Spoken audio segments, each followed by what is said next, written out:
with more stuff. Okay. Hello. I'm joined today by Cheryl Heffner, who is one of our esteemed IAFL fellows from America.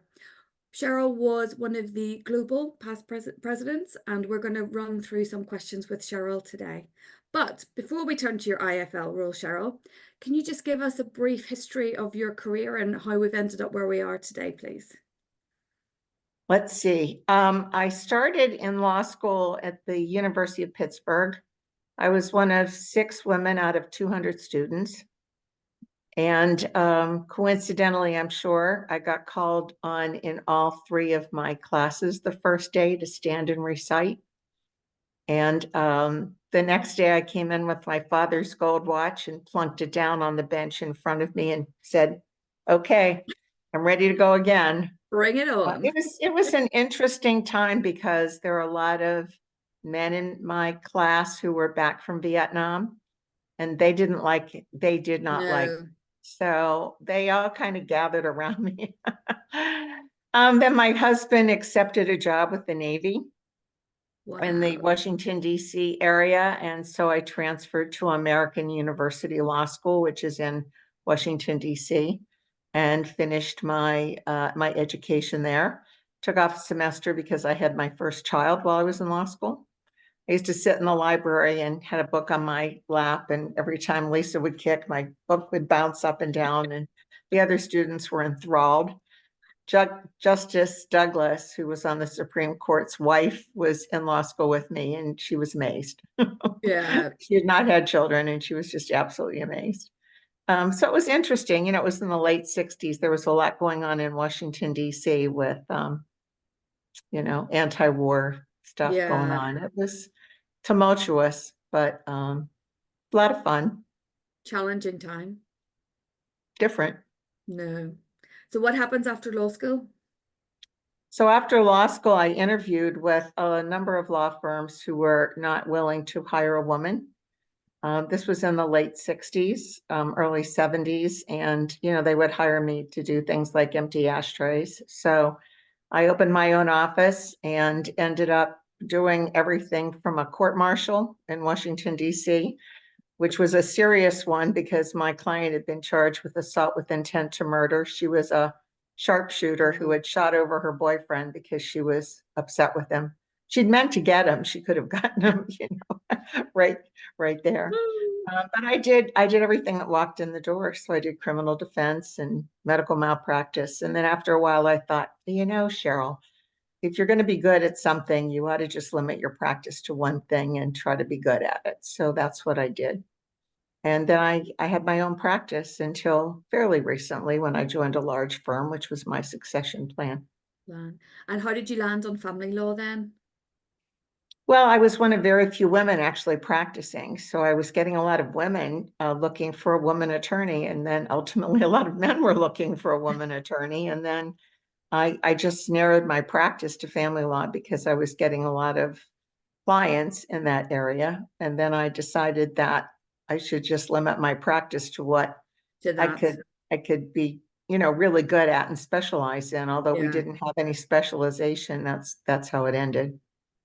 So give us 2 or 3 career highlights, things that stand out when you look back. Well, there's a lot of them. I've represented some very powerful people because I'm in Washington, D.C. I can So only imagine. It would be like a Netflix story. I've represented a lot of people whose names even you would recognize being in London. People who would come to my office, and when they got a call from, the White House, they'd have to go back into their car where their Secret Service people were to chat with them. We tried to keep everything, out of the press. I was pretty good at doing that for the most part. But I ended up having to testify in a trial in federal court where they, here in the Northern Virginia area, try the terrorist because my client was murdered by her husband. Oh, wow. And I ended up having to testify in that case. So, it's been an up and down, very interesting, very satisfying career in family law. Do you have one bit of family law that you like the best and one bit that you really prefer not to do? I really prefer the financial because, I still to this day do custody and children issues. In fact, I was just in a trial for 5 days last week on a custody matter. It's very emotional and difficult to control. Finances are much more easy to handle, although Yeah, exactly. it can be cumbersome with the number of exhibits and the necessary testimony, but it's all interesting. And I just really enjoy working with my clients. So I Well, work that's the with most wonderful important bit. people. I'm sorry. That's the most important bit. If we didn't enjoy that, then it wouldn't be. And the other attorneys in my area, for the most part, the colleagues are wonderful people with whom I've developed great friendships. And fortunately, we're able to resolve most of our cases amicably. That's really So good. I got 2 letters yesterday for finding out who the lawyers were on the other side of two cases. The first letter came in and I was like, excellent, we'll be able to do a deal. On the other case, the letter came in and I was like, oh no. I know. But anyway, so what would your top tips be for young family lawyers today? Top tips would be to put family first. I think we all have a really hard time juggling the time between our clients and our duties and obligations to the organizations to which we belong and our families. And clients come and go. I often say, you won't remember the name of the client that caused you to miss your child's soccer game, but you'll always remember that you missed your child's soccer game. So especially when you have younger children, it's really important that you manage your time so that you literally put your family first. Mm, Celebrate everything you can celebrate, the magical moments with family and friends, because everybody gets older and, we've unfortunately lost some treasured friendships over the last few years. mm. So I think that's number one. Number two is be sure that you get paid for your time, because if you decide that you want to volunteer, that's wonderful, and we all do, and we all should, but don't let your client decide that. You decide it.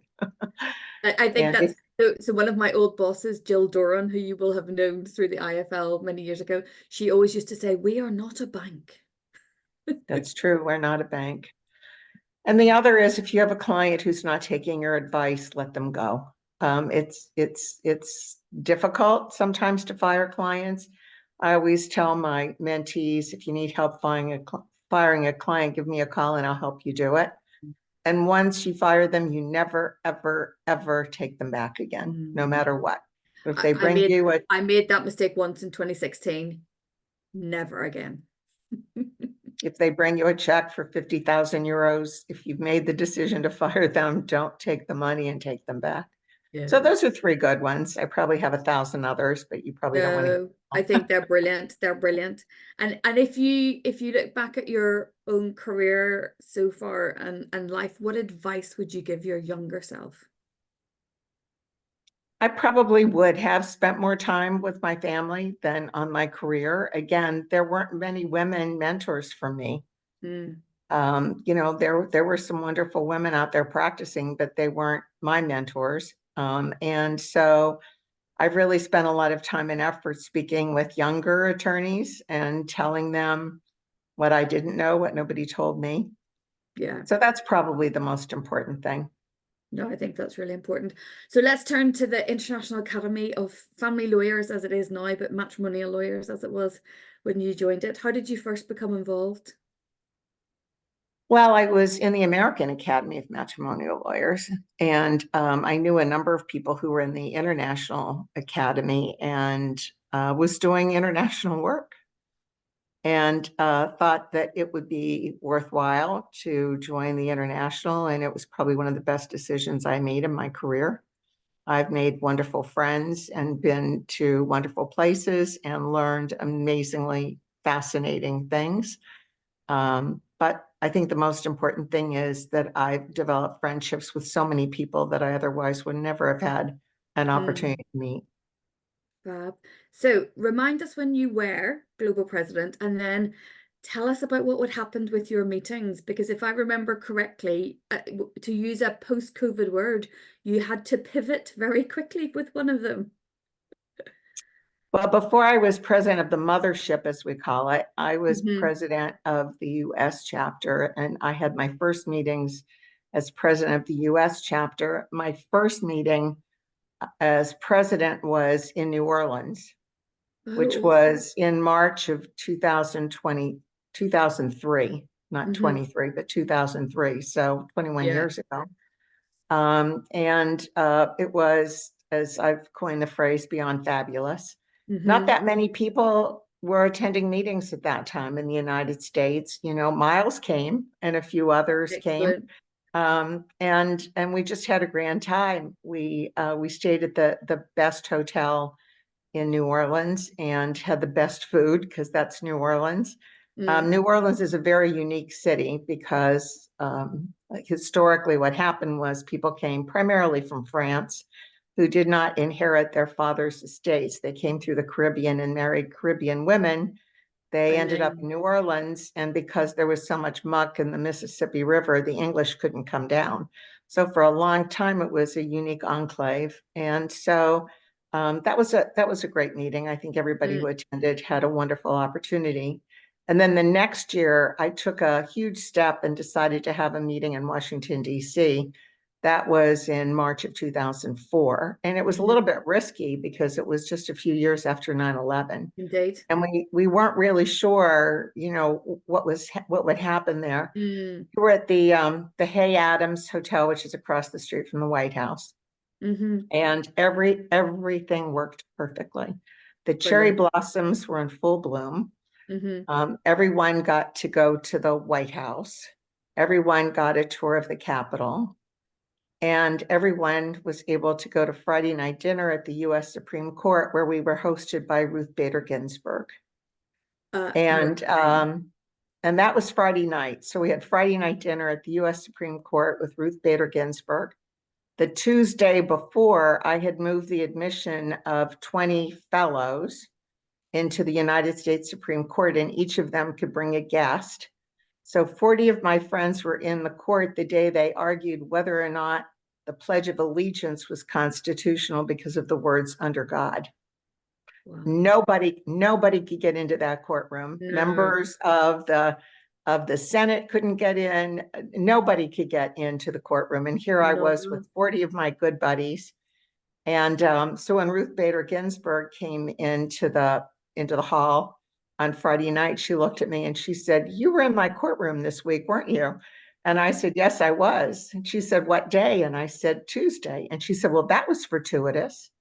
And I said, actually, one of the guests, one of the 20 people who were able Yeah. to accompany those being sworn in, represented the mom in the trial court. Oh, wow. And she looked at me and said, "Oh, yes, it is a family law case, isn't it?" So I knew that what they were going to do is find that there was no standing, because by the time the dad got to the Supreme Court, he had lost joint custody. And Mm. that's what they did. So they avoided the real question. So that was great. And the best part was my daughter didn't give birth that weekend. She waited until 2 days later to have her second child. So That was I was very able, kind and well organized. right, right. But it was great fun. And then I became president of the mothership, as we call it. Yeah. And my first meeting was in Buenos Aires, which was a meeting that I wanted to have in South America because Mm. we never had a meeting in South America. And I was really very interested in getting to know family law lawyers in South America and having them become part of the IAFL. Yeah. It's then the IAML name change. And it was just wonderful. I mean, it was just wonderful. And we did connect with a lot of family law lawyers, and we stayed in the Four Seasons that could not have been nicer to us. And I think everybody really enjoyed it. The next year I had planned to have a meeting in Jerusalem. And I had gone to Israel a few times, and I had scheduled what would have been the most amazing meeting. I mean, I had planned events that we'll never be able to replicate. Yeah. Unfortunately, there was a little war going on in Israel. I held out until 5 weeks before and realized that we couldn't go to Israel. Wasn't As gonna happen. disappointed as I was, when they closed the airport, I decided that that was it. Yeah, Unfortunately, a number of people who had thought of coming decided not to come. We switched it to Budapest, which was a phenomenal opportunity. yes, yes, Good old William Longrig, well, he followed me. He was the year yeah, after me, but William and I were a team. He actually flew to Budapest on very short notice and made all the arrangements for everything that was to take place. So we were a real brilliant, team. Yeah, it worked brilliant. out really well. Yeah, I know. I think the organization is expert because I remember there being an Athens conference that had to pivot to Crete as well. I think in about 2014 because there were strikes or something was happening in Athens as well. So Well, we what were were your really, I'm I was sorry, we were really fortunate because I'll tell you the story of Anne Marie Hutchinson and then I'll explain it. She had she had come here and visited with me, and we were talking about doing mini meetings. mm, And she said that she had a client who was a good friend who had hotels in Budapest. And so a very short time before, maybe 2 months before, we had held a meeting in Budapest. And so we knew where we could put it, and we knew brilliant. that the rooms were available, and we knew that um, we knew that we could switch it fairly Mm, quickly. We had connections, so we knew the secrets, and as a result, we were able to move the whole you meeting, did. and it was great. It was great. Fantastic. So give me some highlights from your presidency. What would stand out for you? So I took over in Singapore, and while I was in Singapore, I created a kitchen cabinet, and that involved people that you know and work with now, including Rachel and Winnie and a lot of other people, Anita from New Hmm. Zealand, a lot of people from Europe, and the few that were there from Asia with Winnie. And we sat around at breakfast every morning and decided that we were going to become more than a travel club. And we decided to reach out to other organizations like Law Asia. And I had two initiatives that I was promulgating as a result of my relationship with Anne Marie. And one dealt with forced marriage or child marriage, and the Hmm. other dealt with international surrogacy issues. And until that time, we had just been a travel club. I mean, it was lovely. We Mm, went to beautiful places. We had good CLE. yeah. We got to get to know each other, but we didn't have any initiatives. Mm, And I thought, we've got brilliant minds. We've got so much knowledge, and the people in this organization are so connected. Why don't we do something with it, right? yeah. And it just took off like gangbusters. I mean, everybody was so excited about doing more than just traveling together.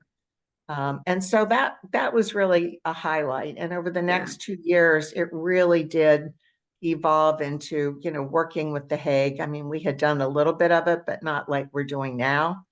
But look, Um, from that kitchen cabinet, look what IFL is doing now with The Hague. It's amazing, it's Cheryl. amazing. I know. Yeah, So proud. I am so very proud of our yeah. organization and the brilliant people in it who are so knowledgeable and creative and willing to give of their time to advance these issues, because nobody else had the Mm, connections or the ability to do what the IAFL has accomplished. I am yeah, just so proud of where it's gone, you yeah. know.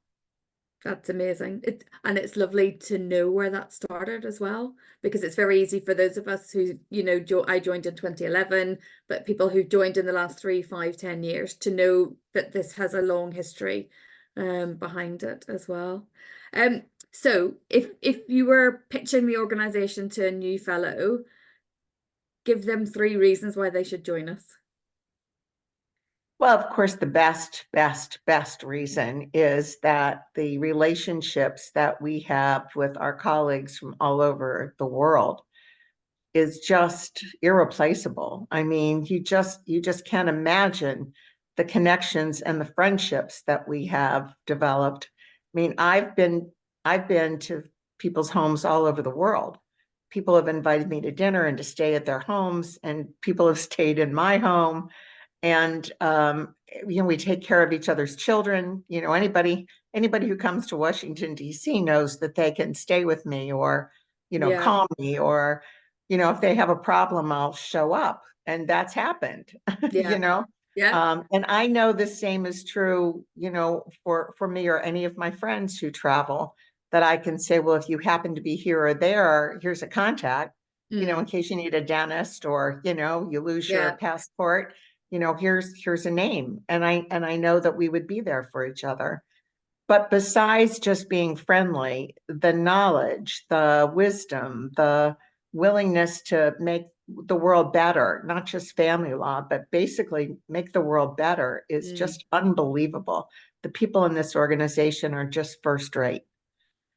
We do get to go to very nice places. I mean, we before I do. joined the International Academy, I did not travel. I Mm, mean, it was, I had traveled in the United States and a little teeny bit outside, but I never would have had the experiences that I have had visiting, countries and cities that I have had.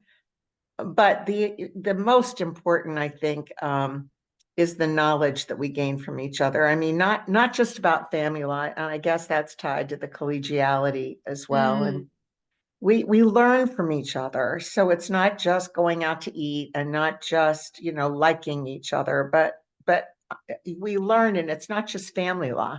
mm. We learn about life from each other. Oh, I know. And different cultural approaches and experiences. Yeah, it's really, and as the world becomes a smaller and smaller and smaller place, it's more and more important. So, Absolutely. So I had opportunities to travel to South Africa to meet people, before we were really into Africa, yeah, and to spend more time with people from Central and South America. And that's really brought such great benefit to the IAFL, bringing people in from areas other than the US, Canada, and Europe. yeah, We really made great strides in that regard. And again, I'm so proud of what all we have accomplished as yeah. an Well, organization. if you think, was it sort of 2017 where the Asia Pacific chapter, Mhm. was conceived, as it were, and there's now 150 fellows there, which is, approximately 150 Well, I fellows, which is remember when I was at the amazing. meeting in Singapore, when I became president, I remember Mm. Damien came up to me and said, Cheryl, I think we're ready for, The our next own step. chapter. And I said, well, if you are ready for it, let's talk. And we got together in a room with those who were attending in Singapore. And there was a pretty good group because we were in Singapore. Yeah, And I basically said, if this is what you want, we'll work on it. It will be yeah, accomplished. It will take more than a year or two, but it will be accomplished. yeah. So that Singapore meeting really Was the was Genesis. significant. Mhm. Brilliant. Fab. So, final question from me. Do you have a vision for the future of the organization? Well, I think that it will continue to evolve and grow and do more good work. There are people that unfortunately we've lost, like Anne Marie Hutchinson, who Mm, significantly impacted me. I never would have thought of those two initiatives were it not for Anne Marie. yeah, And I'm still involved in the forced child marriage issue now, because at least in the United States, we have so much more work to do. I think that we will continue to affect the world for the best. This little teeny organization, I mean, it's only yeah. like 600 lawyers. I mean, we're not 6,000. No, We're not not, we're no. not like the American Bar Association, but this little teeny organization is so rich with value and Mm, people who are hardworking and willing to give of their time and energy and knowledge, that we will impact the world for the mm. better. We Well, if you will. think of all of the amazing work that the Amicus Committee does, at the and has done in the past. It's fantastic. Well, thank you very much on behalf of everybody who's part of IAFL for sharing all of that with us. And we wish you all the very best for all of your many decades to come. Well, thank you very much. I look forward to continuing to travel with you. So I'll see you in I will Boston see in you a in few weeks. Boston. Thank you.